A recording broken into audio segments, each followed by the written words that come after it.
Hey, how you guys all doing? It's been a while, about 4 months. So as for where we've been, Hunter and I are, as many of you probably know, we're both Arizona State University students. We've had summer break. Hunter lives in another part of Arizona. I live in California, near San Francisco. So we haven't been able to do the show, unfortunately, but we're very excited to be doing this now. So, as for upcoming stuff that's coming up, we were planning on, hopefully improving our show. We wanted to add more variety to it. Just make it more entertaining in general, add more traditions. So we will see how that goes. And thank you guys so much for being here. We couldn't do it without you. So, we're very excited to be broadcasting for you guys again. Yeah, absolutely. I'm really excited to get this started up again. And hopefully we can bring you a lot more stuff, like just keep improving and keep it interesting so we don't keep make you guys bored or anything. So we're going to definitely keep trying to improve the show and do some more bits and stuff, and maybe even get some interviews and stuff going on in the future. And we'll see how that goes. Yeah, so let's get our old intro going up right now. Okay, so I'm Hunter. I'm Darian. And this is the Hunter and Darian Show.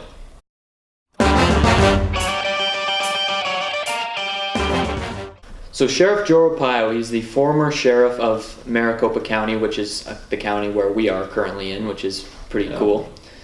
He was just recently pardoned by President Trump for basically his law breakings during the Obama administration. Let me just give you a quick background of how this all happened, because it kind of is confusing. I don't think a lot of people know exactly what Sheriff Joe Arpaio did and how it all went down. So basically, during the Obama administration, let me start before this. So Sheriff Joe Arpaio, during the Bush administration, was actively working on the illegal immigration issue.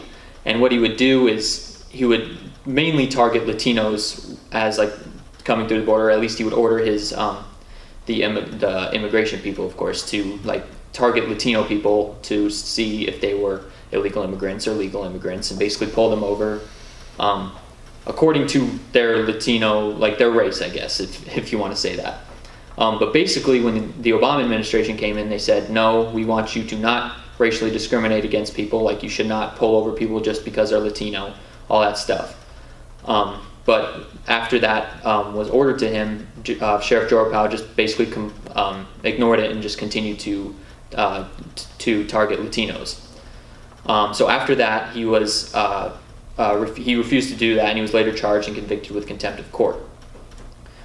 In the process of this whole contempt of court, the hearings and everything went on for a very long time. And if you are a resident of Arizona or anything, it was constantly on the local news channels and seeing how that was going on.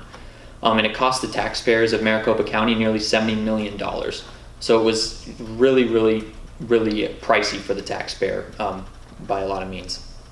So basically what just happened was he's been basically, going through appeals courts and all this stuff, which is also costing money. And but now President Obama just this week has pardoned him of all of his wrongdoings. So President Trump. Oh, President Trump, yeah. He pardoned Joe Arpaio of all of his wrongdoings. And basically there are a lot of people that are completely happy about this, and there are a lot of people that are enraged by this. I'll explain why some of the people are enraged. Some of the people are enraged because they think Joe Arpaio is a racist bigot, basically, who broke the law, basically, and did this. As my opinion goes, I don't believe necessarily what Joe Arpaio was doing was bigotry or racism. I do see where you could see that with him targeting Latinos and everything at the border, but in reality, if you're dealing with illegal immigration at the Mexican border, you're not going to target black people and white people. You're going to target Latino people, because those are the kind of people that are coming to this country illegally. You're not seeing white people and black people coming across the border from Mexico. So I could see why you would want to do this at the border, of course. But after the Obama administration ordered that to stop, of course, then Joe Arpaio, as my belief, should have completely stopped that. If it is a federal order, that is the federal government, that is his job to stop doing what he is doing. But the fact that he did not stop means that he should be taken to court just like any other person should when they break the law, and should be if whatever the jury says is what happens. It's the law. Yeah. My take on it is, aside from the obvious that he should have respected federal law and not done that, and because he is guilty of that, I do not believe in the profiling, actually, and because, it's very obvious, of course, the majority of illegal immigrants are going to be Hispanic. That is an indisputable fact.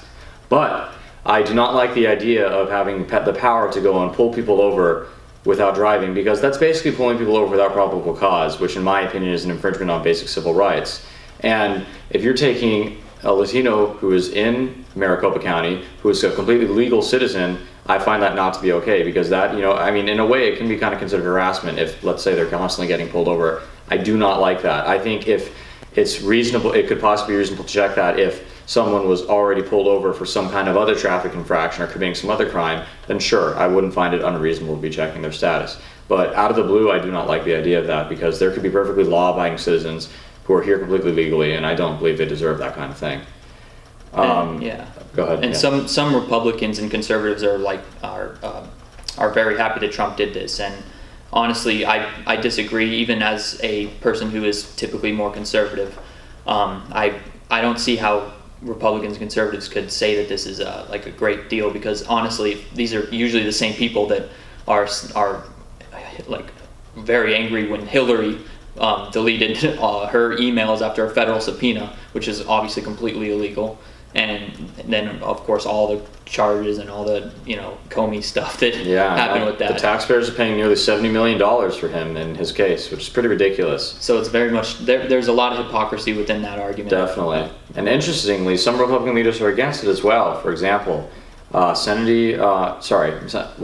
have the Democrats. The Senate Minority Leader Chuck Schumer was criticizing Trump of the pardon, but also Speaker of the House Paul Ryan, Senator John McCain, and Senator Jeff Flake did as well. By the way, for those of you who might not know, Senator McCain and Senator Jeff Flake are both from senators of Arizona.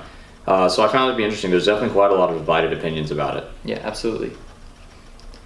And then also, so as many of you heard, that unfortunately Hurricane Harvey has hit Texas. Very sad. I've heard it's even a bigger hurricane than Katrina, which is pretty crazy to hear. Obviously, the United States is much more prepared for it right now than they were for Katrina. So, that's a good thing to know. Trump's flying out there Tuesday. Otherwise, there's not much more on that. Yeah, it's definitely a crazy hurricane going on right now, and a lot of people were looking at Trump to see how he's going to handle this whole thing, because people definitely criticize Bush and how he treated Katrina. So far, from what I've seen from Twitter and stuff, he's been handling it pretty well. And most leftists and stuff are mainly still complaining about his Twitter. So if they're complaining about his Twitter and not the hurricane, then he must be doing a pretty good job with the hurricane. So we'll see. The hurricane sadly is not over yet. So hopefully we see a healthy handling of it. Indeed. For more funny / ridiculous news.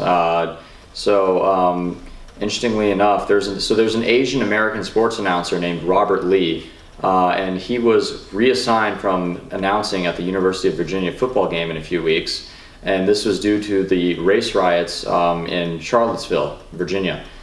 The reason for this is because his last name is Lee, his name is Robert Lee, like General Robert E. Lee. Who, as you guys probably know, was one of the lead generals during the Civil War for the South. The reasoning ESPN gave for this was that, go figure, people will get offended by his presence. Kind of ridiculous.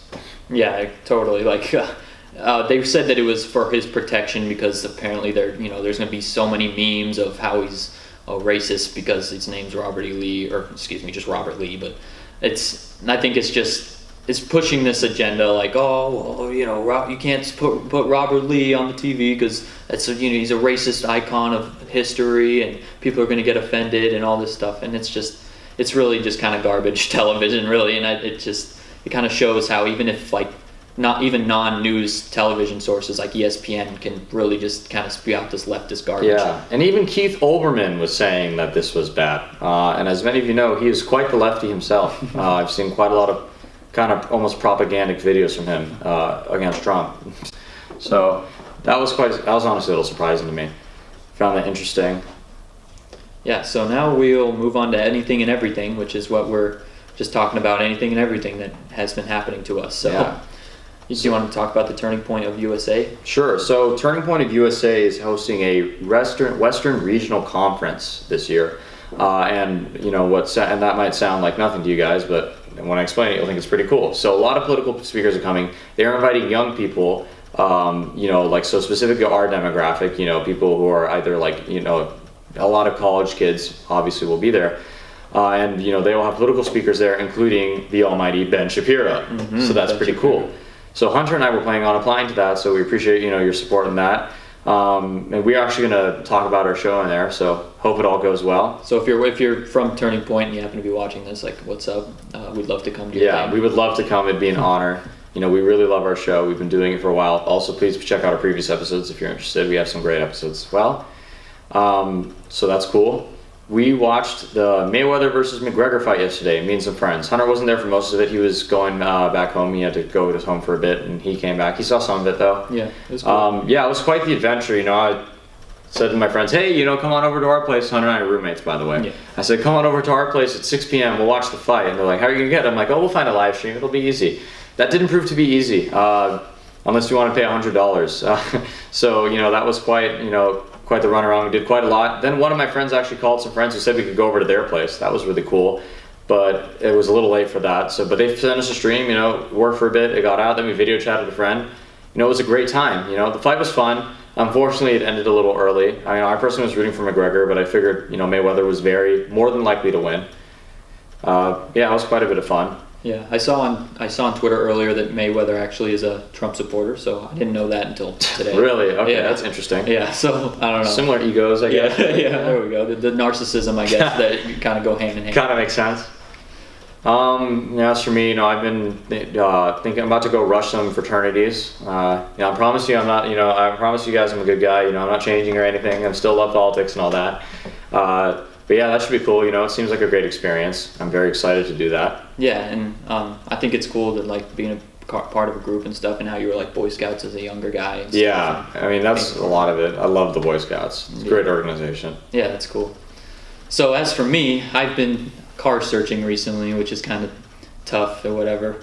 Mainly on Craigslist and stuff. I'm looking for more. Like right now, I drive a 2001 Honda CR-V, which is more of like a, kind of a mom mobile, but I'm looking for something that I'm gonna have fun driving. I'm looking at Honda Civic SIs, and I'm sure there's a lot of Honda haters out there, but yeah, so we'll see how that goes. I think I got something lined up, but we'll see in the near future if that pans out or not. But it's inevitable that I will be getting hopefully a new car in the recent future. I've definitely looked at a few already that have not been what I want, so we'll see. It's coming up. And if any of you are car guys, I drive a manual Audi A4 myself, so that's cool. And Hunter's probably going to get a manual Honda Civic Si, so quite the cool cars around here. Yeah. So on to one of our favorite parts. That's our favorite part, the dank meme of the show. So right over here, we've got Lena Dunham, and she's saying, white men can't understand what it's like to be under attack. But if you scroll down, you will see say it, Hunter. The soldiers there storming the beach at Normandy during World War II. Yeah. It's also known as D-Day. And guess what? A lot of them there are white men. So I think white men. It seems like white men do know what it's like to be under attack. And just some, dirty laundry about Lena Dunham while we're at it, because she really is quite a horrible person. She molested her sister as a kid, and she also wrote about that in her book, which by the way, she's made a lot of money off of. And little fun fact, she spoke at the DNC convention. So yeah, that's pretty bad as the Democrat Party let her speak there. Yeah, I completely agree. I don't know why they would let somebody like Lena Dunham speak. I was saying earlier that would be kind of similar to having like Richard Spencer or what's his name, the KKK guy, David Duke. David Duke come speak at the Republican. Yeah, she is a true alt leftist. She's quite a sick lady. She was also like, she literally just went crazy the other day, about a few weeks ago, because some flight attendants, I believe they were for Southwest workers, were talking about transgender issues and how they wouldn't want their kids to be saying they're different genders, and she called them bigots, tried to get them fired, complained to the company, yada yada yada. It's like nowadays you can't have an opinion without getting your career destroyed. Yeah, it's pretty crazy.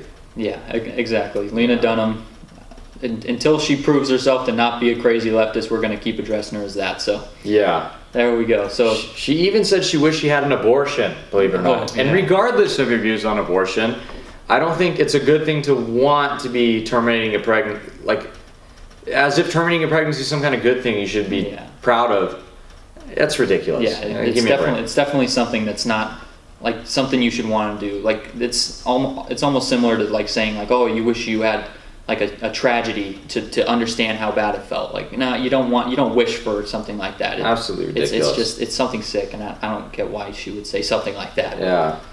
So much stuff going on, So, thank you guys. Thank you for watching our first episode. Unfortunately, it's not too busy in the week of politics this week.